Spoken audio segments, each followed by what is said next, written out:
make sure that we're live and the sound is working. Because I've had it where, just like you said, it doesn't come up, or technology seems to be funny, and then God, why isn't this pulling up?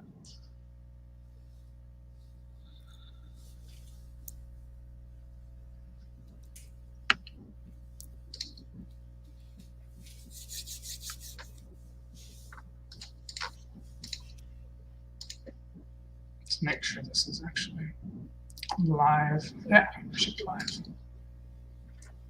But it's not showing for some reason.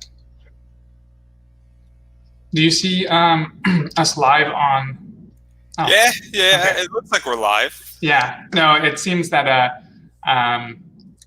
the post went already down a few, so things are already above it. So let's just change that. Let's change this. Sweet, we're good there. We are live. Excellent. Andrew, so glad to jump on this podcast today with you. I'm really excited about just not the traditional investing that you do, but the alternative investing that you do. And for those of people that don't know what alternative investing is, it's kind of like things that are not normally things that people invest in. Like it's not going to be stocks. It's not going to be real estate. It's not going to be your IRAs or anything like that. But I know you are the expert on this, so go ahead and break it down for us. Tell me a little bit about you, Andrew, and then tell us what you actually invest in. So my name is Andrew. For those who don't know, I'm also known as Pop Anime Comics. And typically, I do both sides of investing. I do traditional stocks, everything that pretty much Tyler from yesterday was speaking about, because I watched part of that. And then I'm also very much interested in alternative investing, such as comic books, baseball cards, Pokemon cards, Magic cards. You know, I don't invest in shoes, but shoes are one of those things that's also alternative investing. I do a lot of investing in Pop Funkos, and comic books is kind of my main sector right now. And so I invest in a lot of those things. And I have a whole series of rules on how this works. So first off, the first thing you need to do if you want to be in my sector is you need to have an emergency fund, which is anywhere from 3 to 6 months of money saved up that covers your expenses.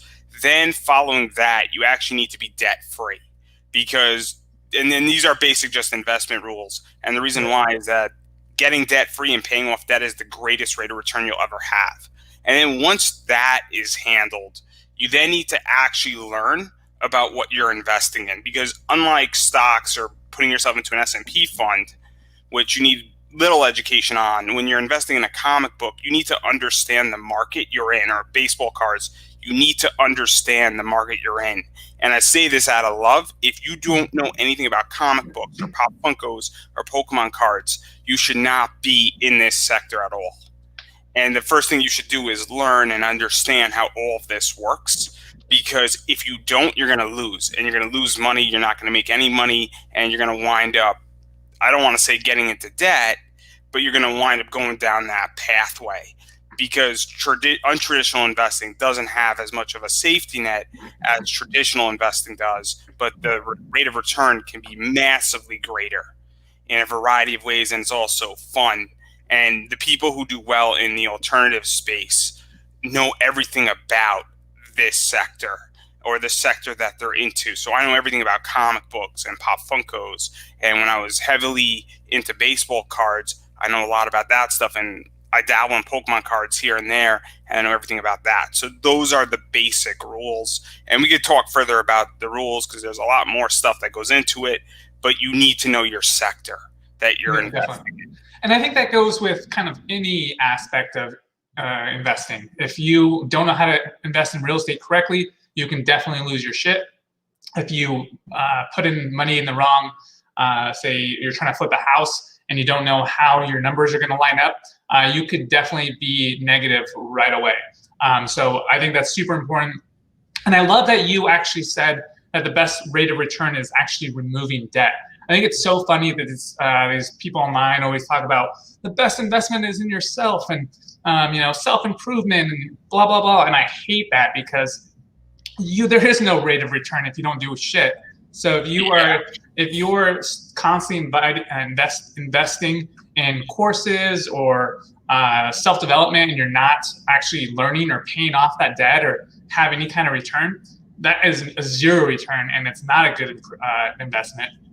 So I love that you said that, actually, because I think a lot of people get that wrong, and I think that more people should shine light on how personal development is kind of subjective. I will say there are very few circumstances, such as if you're becoming a doctor, then that's not an issue of you going into debt, because you're going to come out making so much money that you could service that debt.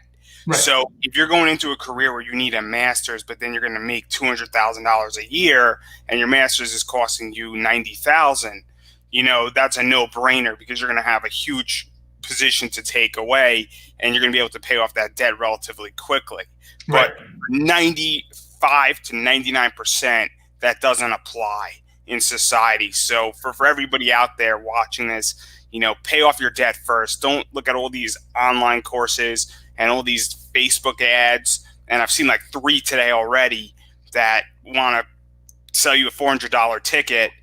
If you have debt, that's not the way to get out. You don't get out of debt by accruing more debt. It never works. No, I totally agree. I mean, I have a different relationship with that. I have about almost $1 million in debt, but I have it because it allows me to bring more in cash flow. It allows me to make more money through appreciation, and I actually wouldn't have made as much money if I did not take that much debt. But that's a whole different subject, because that's good debt versus bad debt, and we're not talking about that. You're talking about bad debt, obviously. So understand the difference between good debt and bad debt. But let's actually get into the good stuff here. Let's talk about alternative investing and the kind of things that you actually focus on. So real quick, for any of our listeners who are interested in baseball cards or anything like that, Gary Vee is pushing hard on basketball cards, on baseball cards. Patrick Bet David is also big on baseball. He's really big on it. He's looking for some valuable cards. So those two are like pushing really hard on that stuff. And I think it's crazy, because if you think about it, they're almost, and I don't know what you think, but I almost think they're manipulating the market because of their influence. They're able to talk about it and create so much influence, which is going to cause a demand, right, to spike, and it's going to increase the I guess appreciation of those cards. And I'm guessing right now you're going to see a huge increase, because I'm guessing a lot of the pop culture, Funko, all those things that are in that kind of alternative investing lifestyle is underappreciated right now. And so what are your thoughts on that? It's weird. So I don't know much about Gary Vee and his baseball stuff. I know about Patrick Bet David, or David Bet Patrick. I'm not exactly sure his full name, but I think everybody knows Valadium Entertainment, I think, is his company. Okay. But they talk a lot. He talks a lot about this, and I think that there's been a demand for baseball cards before all this. I think it was creeping up. I mean, look at this year. Derek Jeter was supposed to go into the Hall of Fame, and he got elected. And so obviously COVID hit, and the ceremony didn't happen, and all that stuff. But a Derek Jeter rookie card that cost $130 is going for $1,100. Yeah. And I get that took 20 years to get there, but even still, it's a huge gain on that. And those are the less valuable cards. Those are like the perfect 10s that are of lesser value by Beckett versus PSA DNA. And so there's a discrepancy, but I definitely think that they've added maybe a premium to it on the baseball front, but I don't think that they added too much value to it. I don't think that they're manipulating the market too much, because I think people now are starting to say, oh, I want this stuff. And it seemed that for a while it was sort of dipping, and now it's coming back. And there's a whole new generation. There's a whole new generation of people, because I'm 27. I remember my dad taking me to the gas station after going to the pool every Saturday, and we would pick up baseball cards. And this was in the era of Mark McGwire, Sammy Sosa, Barry Bonds, the Home Run Derby. And I got all these baseball cards. And now there's a bunch of guys like me who want those cards back. I want to relive our childhood. And now we're getting back into it. But there's also all these people that have been collecting for years and years and years. And so I think the demand isn't caused by them. I think they're just adding to it.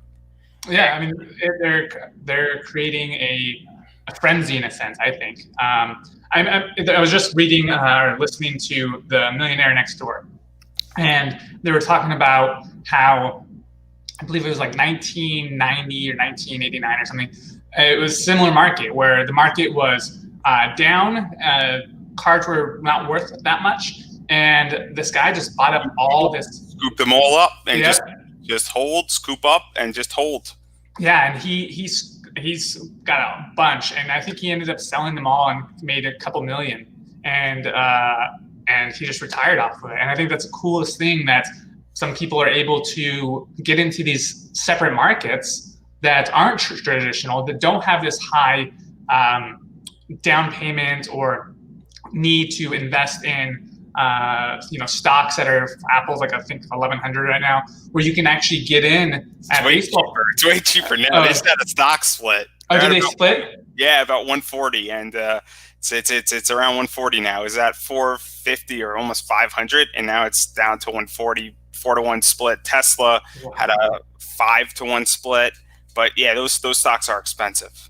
Yeah, and I mean, if they split, that's a great time to get in right now. Or if you had it before, it's just going to increase the value of those because more people can get in. I think it's a brilliant strategy, and I think that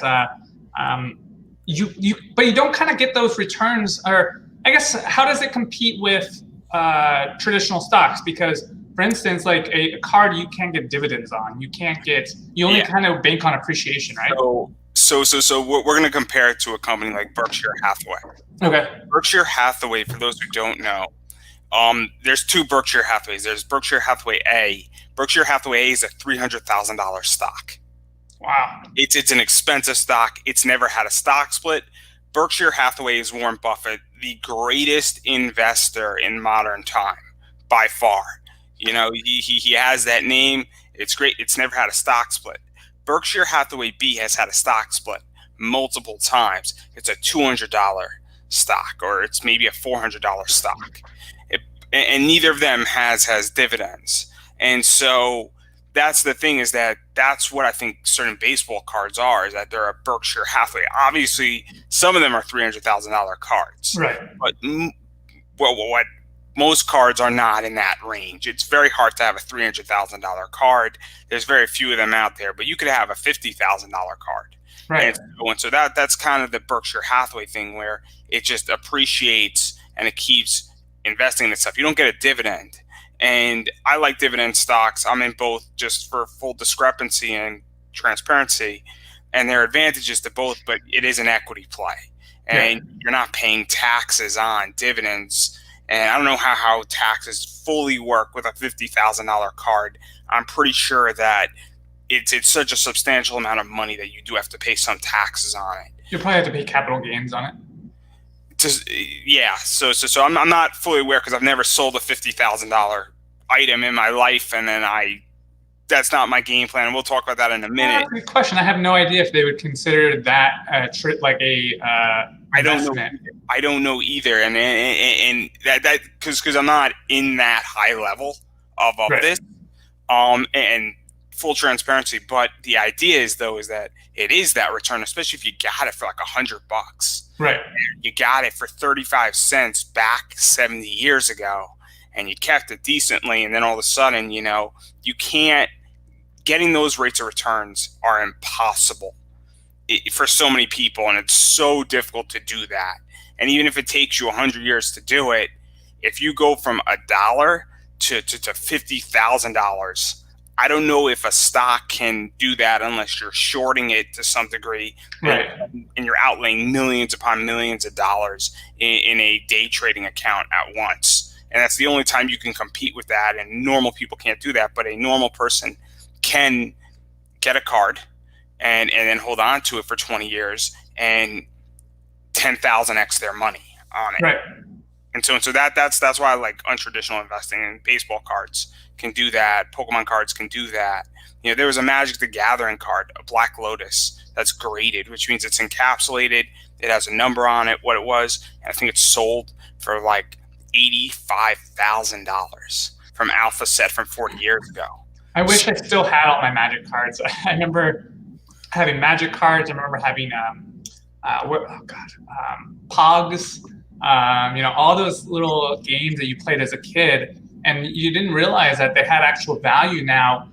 20 years later. It also part of the reason why is that, I don't know if you're familiar with the show Pawn Stars. I've heard of it, yeah. And so that's on history, and then every once in a while all these people bring in old toys. They brought in from maybe 40 years ago, this guy had an old Thundercats tricycle.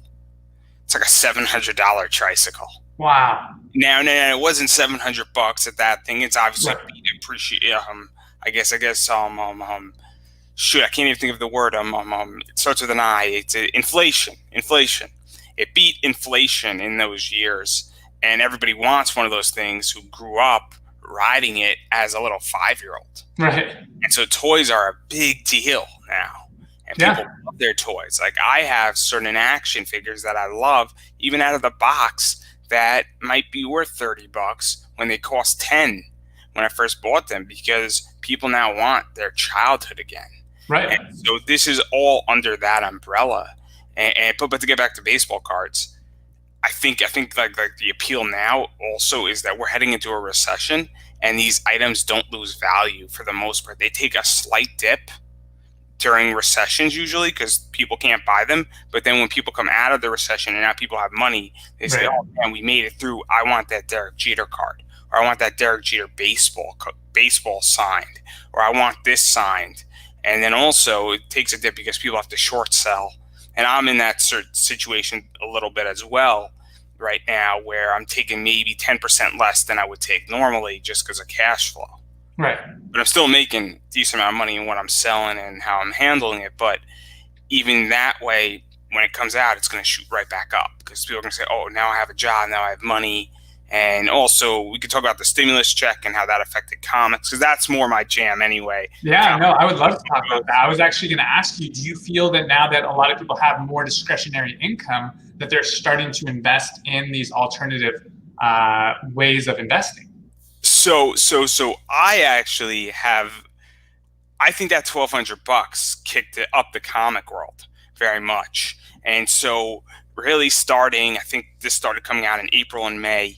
And we saw in the comic world a lot more people spending money and books being kicked up and pushed up and moving out quicker because people had that extra $600 with unemployment. Right. And people had that $1,200. And I'm a policy wonk. Mm-hmm. I work in government. I live in D.C.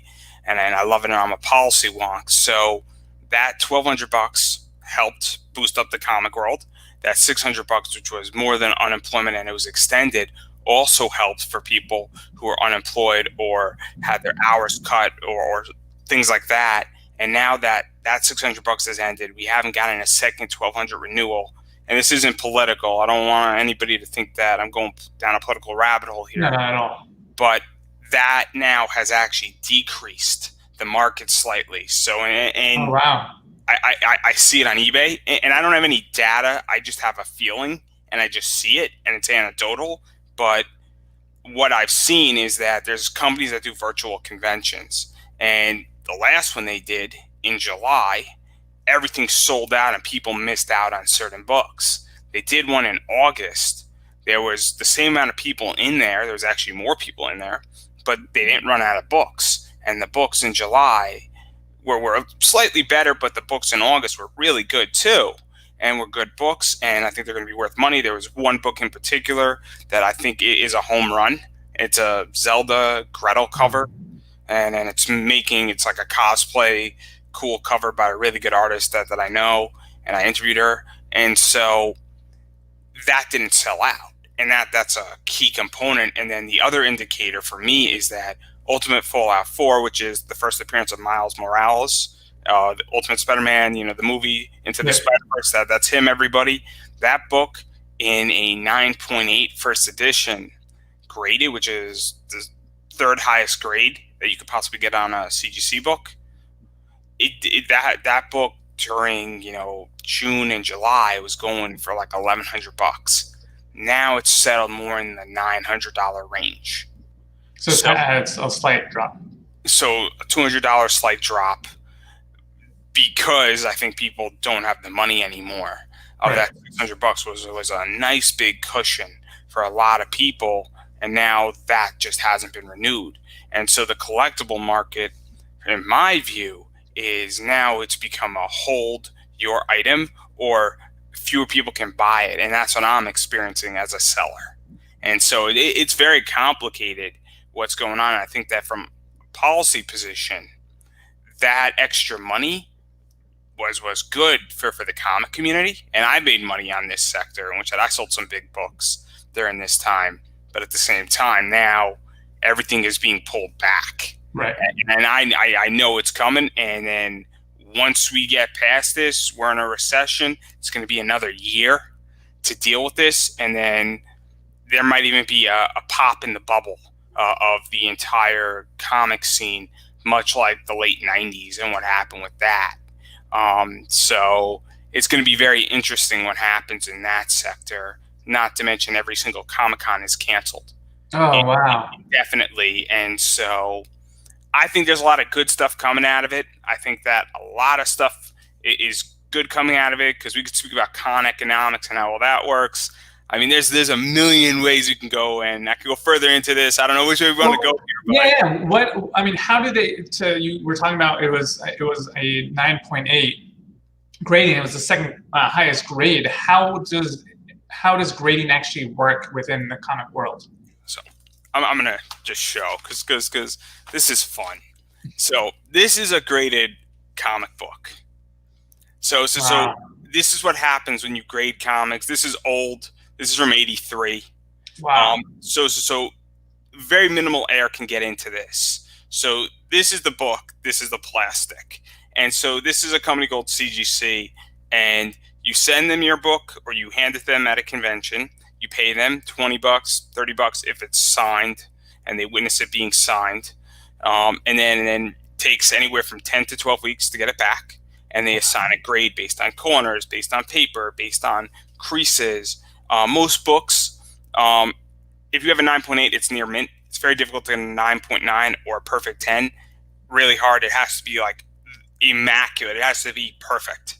It has to be like factory sealed. Almost. Sometimes what happens is that a company will send CGC a bunch of books that have never ever even been opened, and they'll send them to CGC directly, and maybe one out of those books will be a 9.9, and most times it's not even at that level. Most of them are 9.8s or 9.6s. So this basically gives it an objective grade. Now, when I sell this on eBay, everybody knows this is a 9.8. It's not anything less than that, no matter what it looks like in here anymore, and it will deteriorate over time. This delays it massively. And so this is how grading works, and this is how, same thing with baseball cards. Obviously CGC is a different company than PSA DNA or Beckett or other cards, but obviously this is something that protects it and also increases the value from anywhere by 5 to 10 times. Sometimes it only increases the value by double, but it protects it on the right books. And that Ultimate Fallout 4 book is a perfect example.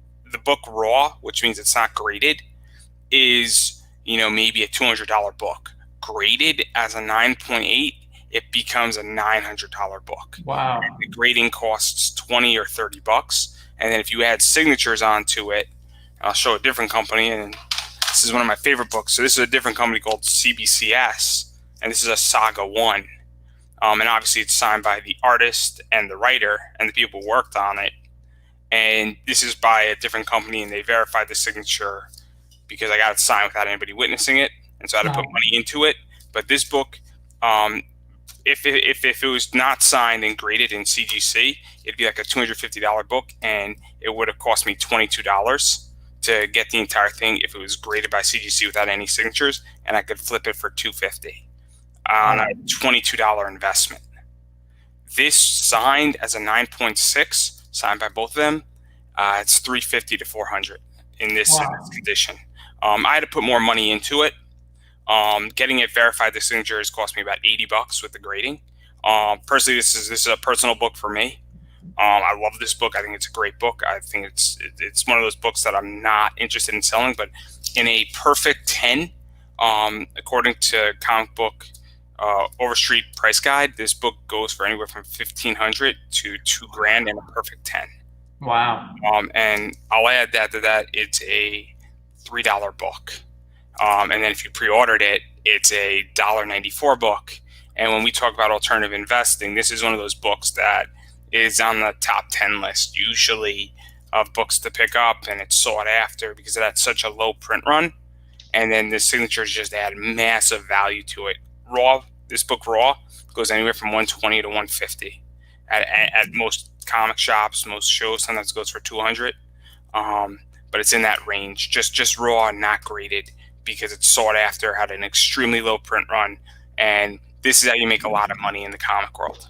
So do people actually just go online, buy the raw books, send them in to be graded, and then ultimately just flip them? A lot of people do. A lot of people hold. A lot of people go and they and sometimes what people do is that they'll go and they'll try to get the book for like $120, and then they'll sell it on eBay for $180 without even getting it graded. And I do a lot of that in my business. So I get stuff graded depending on what it is. And I used to get a lot more stuff graded. And now what I figured out is that I don't want to go through the entire process of getting stuff graded because it does require more capital. And Right. I'd rather make less money and move something out. So I'd rather pick up a book for $50 and then sell it for $90, but then move it out quicker and make $30 on it. Right. After fees and everything, or sell for $100 and maybe make $40 on it, rather than getting graded and having it sit around and having a higher price point. But a lot of people, what they do is that they'll buy the book raw and then they'll actually get it signed and witnessed, because those signatures add a huge amount of value to it. And even if you have to pay $50, I hate to say this, but the person you're selling it to, if it's the right book, is going to pay for the signatures. Right. The buyer of that book, because if you're selling the book, you're the seller, and obviously if you put it up on eBay, there's a buyer. They're Right. paying for everything, and they're paying a premium. Yeah. It's how I operate. It's how other people operate. I rarely lose money on books that are signed and graded, and I have set prices, and that's just how it works. And it's crazy because it's very consumer driven. And the other problem with all of this is that now at all these cons where people get stuff signed, all these creators ask $15-$20 to sign a graded book. Oh, really? And so that further drives up the price. And this is why I say with baseball cards, with Gary Vee and other people, they're late to the game. The Comic Con scene has been doing this for the last 5 years. And so what's driven up the price in the comic world and the pop culture world is that all these creators have caught on and are now charging $20 a signature, and then people are paying it. And then that goes up on eBay, and then there you go. And that's what's driving up comic prices.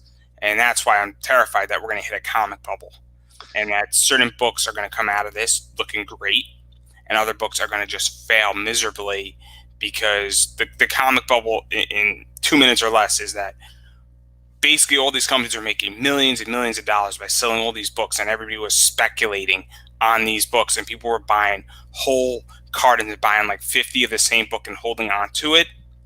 And what people didn't understand is that when you print 400,000 copies of a book, it diminishes that book. Right. And so we're not at that stage, but we're getting closer and closer. And we're at that stage somewhat in modern time where maybe a book gets 90,000 copies printed or 150,000 copies printed. But that's the problem, is that when you have that many copies around, it diminishes it. And then when you do it again the next month and the next month, and then all of a sudden we're coming into a recession, and it turns out that all these books that had all these monetary money things going on. Perfect example for anybody who knows comic books is the Punchline fiasco. punchline was this big thing saying, oh, new DC character coming in. And then there's all this uptick of this character, and turns out that the character is here, but all those books that her first appearance, it was $30.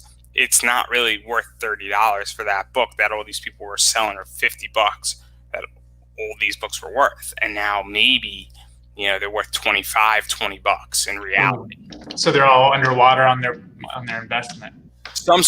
Anybody who bought it is underwater. The people who sold it for that much clearly quick sold and then got out of it really quickly.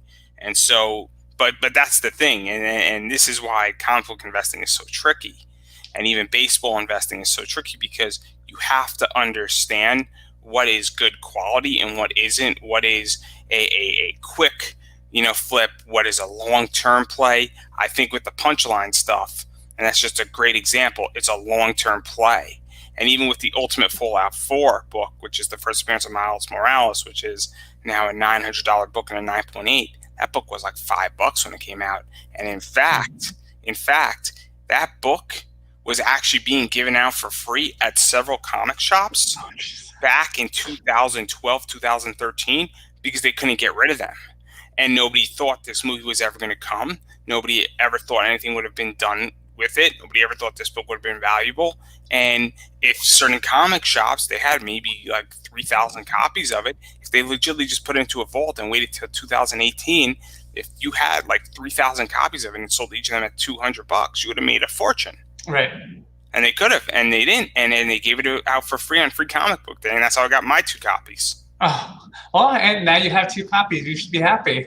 I'm thrilled, and I'm excited. I'm planning to get them graded. I was actually supposed to get them signed by the 2 people who worked on the book, and then COVID happened. But that's the thing, is that it's also those trends, and this is why this stuff is so complicated, because unfortunately, sometimes you don't know what's going to be big. Right. Sometimes you do know what's going to be big. It's obviously a lot easier to tell with older books like a Hulk 181, which is very much a blue chip book.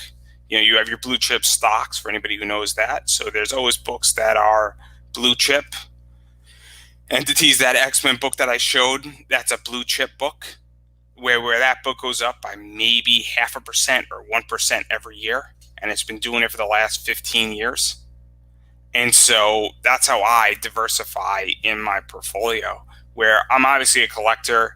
Anything that I'm interested, I understand what I'm buying, and I have. And that's the other thing about alternative investing, is that you really have to be a collector before you really get into it, because you have to know everything about what you're investing in. Like, I know everything about comic books and what I buy and who's the artist and where they're from and all this crazy amount of information that doesn't seem relevant.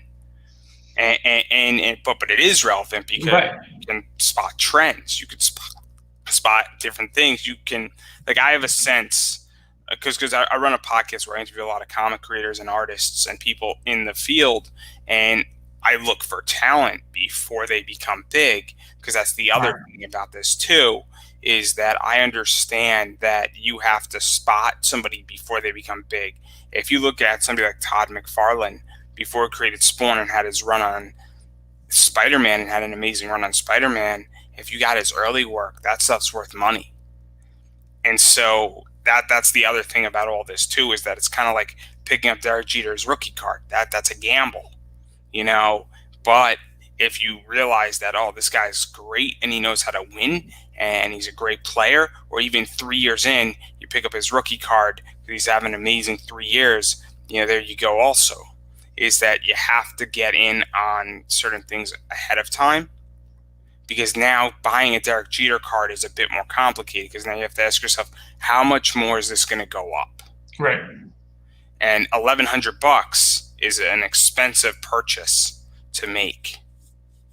Yeah, it definitely is. I mean, and you're hoping for appreciation, and you're hoping for, obviously it's going to increase with inflation and that sort of thing. But like you said earlier, but understanding the market, understanding where trends are going, understanding the environment and where people are either in their journey, if you're buying baseball or basketball or football or any of those cards, or what the creators are doing with the actual characters themselves.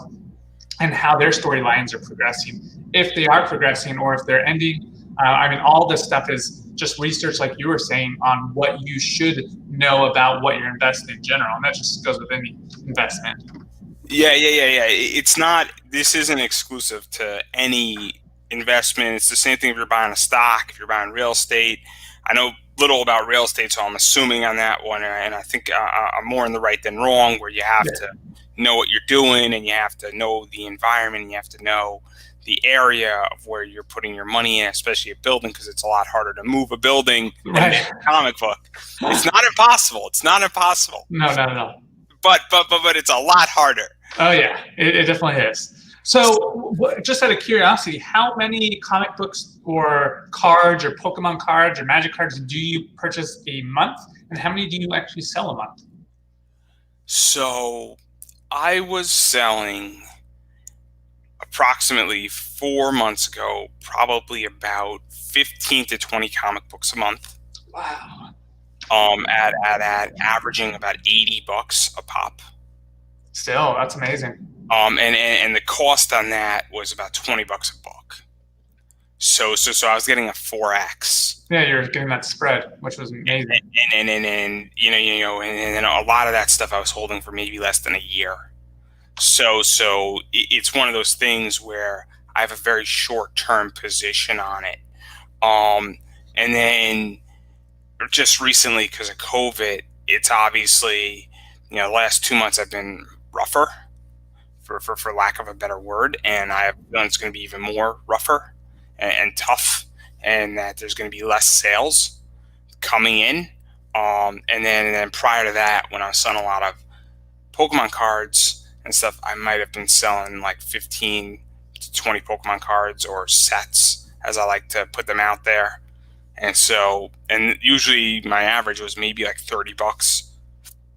And so, but the Pokemon stuff has a lesser cost, because a lot of this stuff, is in a pack, and a pack's $4. Right. And then when I was selling Magic the Gathering, that stuff, I play Magic, so I just sell my excess stuff on Magic, and cards that I don't need, or cards that I don't want, or cards that I know that are cool to have and are useful, but they're going to fetch 15 to 20 bucks a pop. And so I sell that, and then that just funds me buying more packs to build my deck, which is cool because I enjoy that hobby. Right, and it kind of feeds your own hobby and your own investment too. And so it's always good. And then that I enjoy, and then I also sell a lot of Pop Funkos, and so I sell fewer Pop Funkos, but I sell at a higher rate. Pop Funko is a $15 item for the most part, and I usually sell most of mine for anywhere from $95 to $100. Wow. And so that's big, and that's a big profit, and that's fun. And then I actually pre-sold some Pop Funkos for San Diego Comic-Con, knowing that I was going to get them. So before I even had the inventory, I pre-sold it, and I actually took less. So I took $10 less than I thought that they would have sold that, but I had the cash flow. So I made money, but I actually took no debt on, because the way I operate is that I outlay the money and then I pay myself back first, and whatever's left over, I actually pull out and I invest in more traditional investments. So that's my entire strategy. That's awesome. And then the item kicks forward to the next one. So right now, this year I've added about $200 into what I'm doing, but that's it. And moving forward, I'm trying to add in as little money as possible to keep it afloat, to keep it cash flowing, so that it doesn't get bigger and bigger and bigger, and I don't have an inventory problem, because you have to store all this stuff. Right. And that's difficult in an apartment. I don't want to show my apartment because it looks like a warehouse. It's not pretty. It's definitely not pretty. I'm looking at it. I'm not too thrilled. That's what I was just looking at. But that's the idea, is that I'm willing to take less money if I can pre-sell something. Right. No, I think pre-selling is amazing. I actually talk about pre-selling a lot, and a lot of the coaching that I do is to really allow you to be in the black before you even start. You should always pre-sell. It's a little bit different for your kind of situation versus ours, because when you pre-sell something, say like a course or anything or software, it allows me to refine the course or refine the software, so that allows me to make and put out a better product when we launch, versus pre-selling where you're just you're using other people's money to purchase, which I love. I use that strategy for real estate investing, so that's a really great strategy to make sure that you're always in the black. It works in some circumstances, and in others it just can't work. And also, in my position, there are books that just take time to mature, and I understand that I have a mixture of both. And whenever I could pre-sell something, I love to pre-sell, and I'd rather make $15 on an item, but that in profit, than wait 3 years to hold that item. Right, and it's instantaneous. It's better to make a little money than no money and have no debt, or have as little borrowing from myself. So I have no debt. I borrow from myself, and that's how I view it. So I treat it as if it's debt when I'm doing this hobby, and when I love it.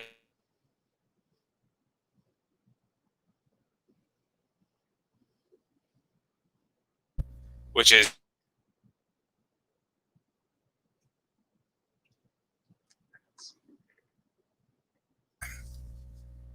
I missed all that. It broke up for a minute. So what I usually do is I buy 4 of the same item, and then I sell 3 of them. And because I have such high profit margins, I get to keep 1 for myself in my collection. Yeah. And then I'm actually waiting for those items to mature, and eventually I'll sell those also. But I can wait now, because now all 4 of the items have been paid for. That's so cool. That's a really good strategy too. So what's crazy, because my margins are so high, is that the first item that I sell pays for all 4 of them, and then the other 2 are gravy, and that takes off massive amount of pressure if something doesn't go through. Right. And so when you have margins, because when you buy something for $15 and you sell for $75, that's a massive spread, and even after eBay fees and everything, it's really, because eBay takes 10%, PayPal takes 3%. And the reason why I do eBay is because I have protections, and I find it the safest way possible. Right. And there are horror stories of people doing things in, selling a $900 book and getting jumped and getting stolen from. And I don't want to put myself in any of those circumstances. Right. And I don't know anybody personally, but I'm in enough communities that selling in person with this stuff, it can be dangerous. And then I've heard stories too. Yeah, it can be. There's craziness in which that I don't know if you ever heard, but comic shops do get robbed, and they don't get robbed for cash. They get robbed for comic books, because there are books out there when you have a $2,600 book, and even on the black market, even if you're getting $1,600 for it, it's still $1,600, and it's kind of crazy. And it's crazy, and a lot of these people actually wind up getting caught, because with graded books, they all have a barcode, and they're actually very trackable, which is something very cool. And it's a very safe environment, because you can find a book. It's not trackable in the sense that there's a tracker in it, but if it's thrown up on eBay, you can find that book relatively quickly. And you look at it, and then you see your barcode number, and your barcode number, there you go. Yeah, and I'm guessing that every time it has to be scanned or something, right? So that it's not really scanned, the barcode on the top. It's meant for an inventory position. Okay. And it's meant that it was scanned initially at CGC, and they just want to document it. And you could actually look up grader notes and a variety of other things associated with the book. But it is meant to track the book also, and it's actually a foolproof theft system that's put in place. And that's the other thing about when you get stuff graded and in this field, and understanding how that entire sector works, this does protect your book in a lot of ways, and it does make it a commodity. It makes it harder and easier to steal. Right. And so there's a lot of cool things that go on, but there's a lot of money to be made in this. But I can't keep repeating and getting to the point that if you don't know anything about anything that I'm talking about, you know, and you know more about stock, then that's something that A, you should be in, or B, you should sit down and learn this trade. And the one thing I like about baseball cards and Pokemon cards and Magic cards, you know, I know everybody wants that Derek Jeter $1,100 card, but you can legitimately start doing this stuff with $100 or even $20. You know, I started all this stuff. I was a collector, but then when I started selling, $20, sold something, and then sold it for like 60, and that's what you need. And then I see all these ads. I don't know how many people see, and I mean, I don't want to bash somebody, but the watch trading guy on YouTube, he's like, he takes out his wallet and then he says, for this $1,000, this is your first watch, and then you sell this watch, you get another, you're making 20%. That's $1,200. Then after 5 trades, you have $2,000.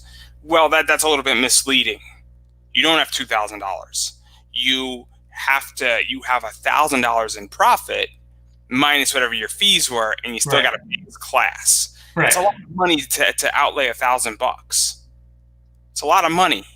It's all relative, right? But for most people watching that, I would imagine that most people, and maybe I'm making a generalization here, but in my experience, most people don't have $1,000 laying around in the United States. Most people are living paycheck to paycheck.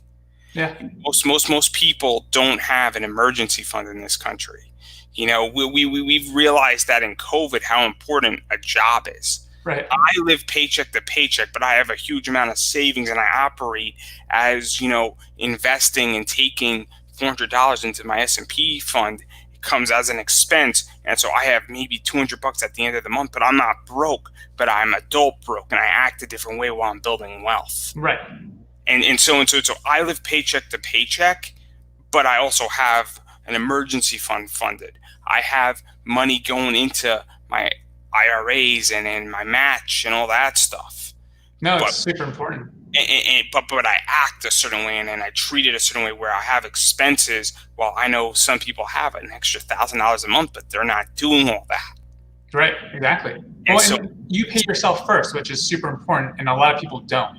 They don't invest in themselves first and pay themselves first, and that's why you are quote unquote broke, is because you're investing in yourself first before you pay all your other expenses. And then soon enough, you know, I'll be honest, and then she might shoot me because we're going to talk on Saturday. Hopefully, she's not watching this, but me and this girl are sort of hitting it off, and obviously, what's going to wind up happening is that I'm probably going to have to reduce some of my position to also pay for my kid. But also, when you go and do that position, you're not necessarily paying yourself first, but you're obviously paying your family first. Right. There's also something that is just an extension of you. Right. And I don't want to bash anything. I think it's really important to bring that up when I talk about what I'm doing, and even when I pull money out of this business and I pay myself first. You know, at some point that money might then go into my kids' fund instead of having an additional individual S&P fund, so that I retire wealthy and that I enjoy my life and make money, because that's the whole purpose of what I'm doing, is that with all of this alternative stuff, my objective is to create an additional amount of wealth. Right. Because my father taught me well how to do it. He has a much higher income than I will ever have because he's a lawyer and I'm obviously not. And so I'm trying to figure out a way how to make up the difference. And I started investing a lot younger than he did, which should help. And then now maybe I just need an extra, $4,000 a year, and I will surpass what he's invested in because of just time and money. Right. And you can. I mean, it's very, you're doing it already. It's just, for you, it's going to be scale and being able to flip enough comics and, buy low, sell high.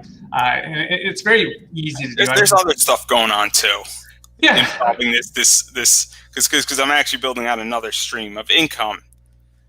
I mean, I got my podcast. Yeah, your podcast, you can monetize that. You can get sponsorship. There's so many different ways. And then I'm actually teaching all this in a class. Well, I can't wait to ask you about that at the very end, because we will definitely get into that. But I don't want to jump the shark here. We will. I will definitely be asking you about that in a second here. I had a quick question though. What is the most expensive thing you've ever sold? That's a good one.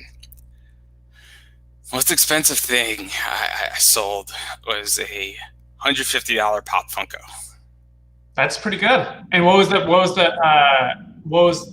price that you bought it? Was it at 15? It was 40, but it was for two. So it was 20 and 20, I guess is a fair position, but I put the cost at $40. Just in my head and just in my math. Because I always overestimate what I spend and then I work off of that. But technically 20. So I turned $20 into 150. It was painful. It was painful. It was not fun. It hurt. It hurt a lot. And then I got over it. But I've sold stuff for $100. I've just sold the comic for 110. I just got shellacked on a $165 comic, which really hurt. That one hurt, and I would have made a decent amount of money on it. But your portfolio of comics is worth a pretty penny. I mean, you have a few $400 comics. Worth about $120,000 is all my comics. Yeah, that's amazing. I have $120,000 worth of comics in my apartment, and good thing nobody knows where I live. Right. That is a great portfolio of investing. I mean, I know a lot of people that don't have that. I mean, all my real estate investments, that's not free cash flow. I can't just make that liquid. I'm rich on paper, I would say, and so are you. But you're rich in comics, so it's all relative. I also have a lot of free cash. Well, that's very important too. I do too. I think I just did a live and I had like 20,000, but there's.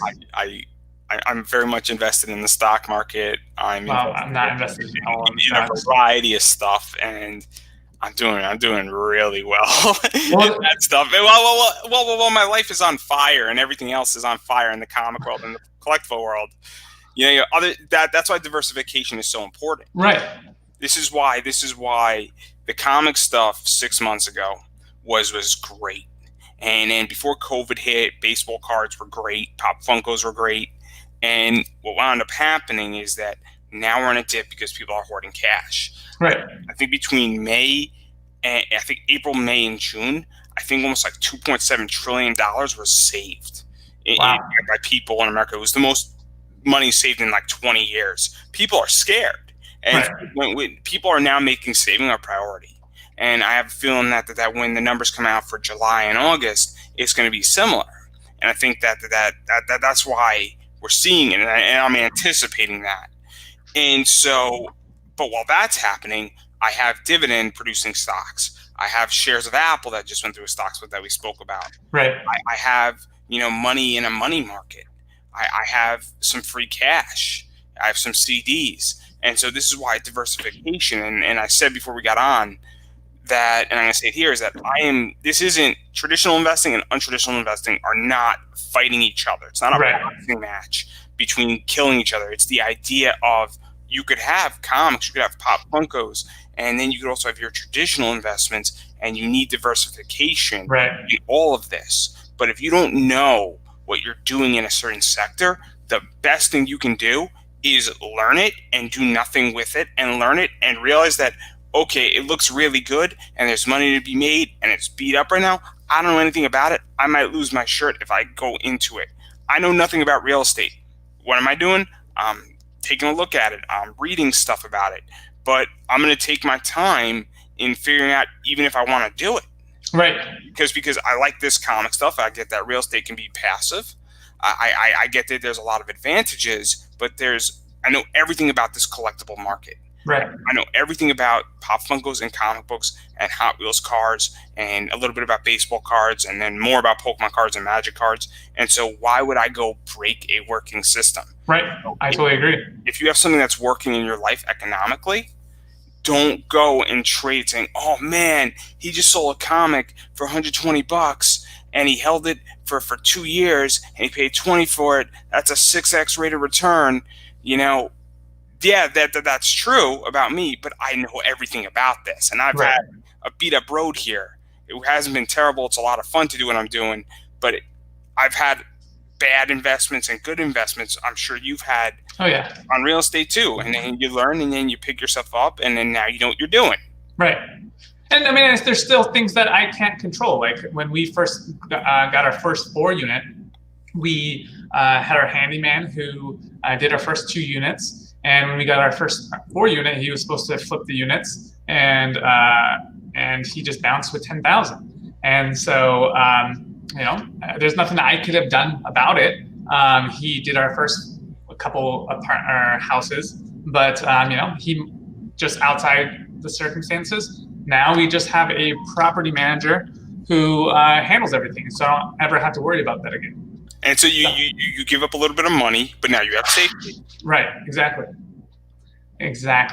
So Andrew, I know that you have a course about what you're doing with your business and how you can help people get into this alternative investing lifestyle. Where can more people find out about you? Can they find out your podcast that you have, which is all about everything that you do in the comic book Magic the Gathering and how you interview all of these amazing content creators. Sure. Yeah. But yeah, drop all that information so that our viewers could definitely check that out. So I'm on OnlyFans, and I know there's some controversy with that right now, but it's Comic Book Investing 101. It's a $5 course, and the reason why it's $5 is that I am building it out weekly, and I will be raising the price eventually once more stuff's in there.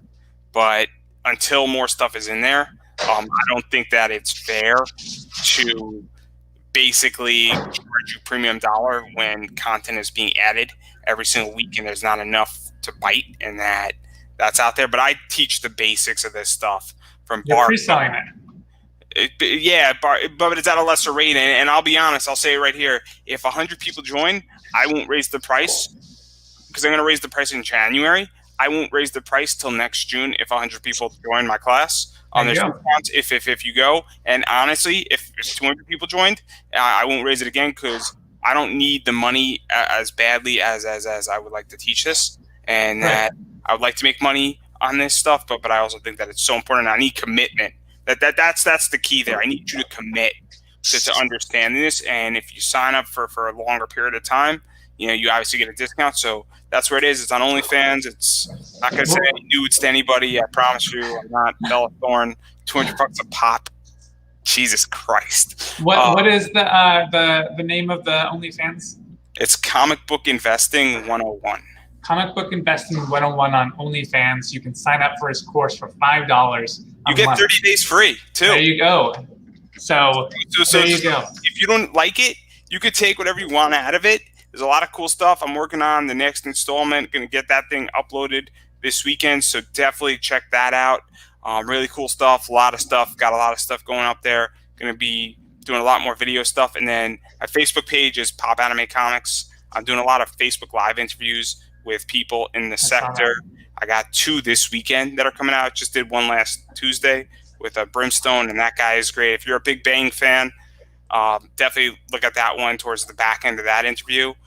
My main podcast is the Pop Anime Comics Lounge. I just interview all these comic creators, and a lot of these people are sort of undiscovered, and now they're starting to get discovered. And so you could find an interview with a lot of cool people who've done a lot of cool stuff, and before they became big, I'll just drop a few names. Chris Daniels, Kazarian are in AEW. Chris Daniels is the head of talent at AEW.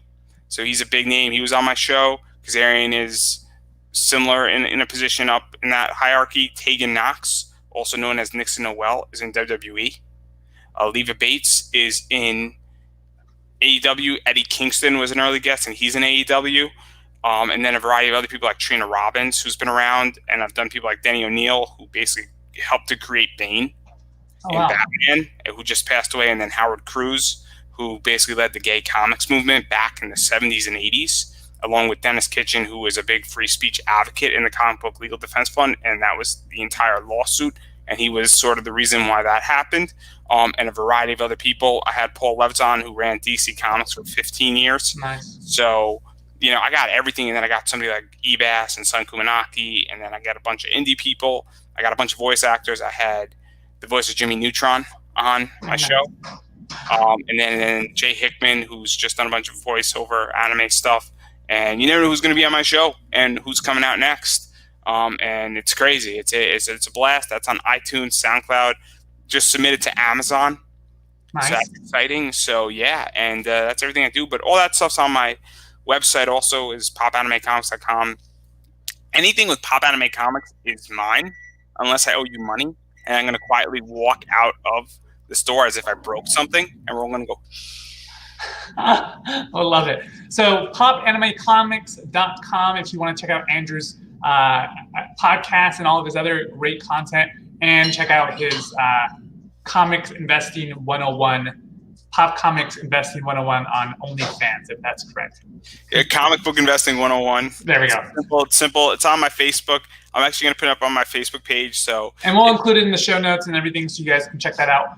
Andrew, it's been a pleasure. Thank you so much for jumping on the podcast today. I love talking about investing, and definitely alternate investing like comic books and pop culture and all that. So that's very exciting stuff. Thank you so much again, and I look forward to talking to you soon. Well, thank you for having me. I appreciate it because I like talking about this stuff too. Perfect. All right, buddy. You have a good one. I'll talk to you soon.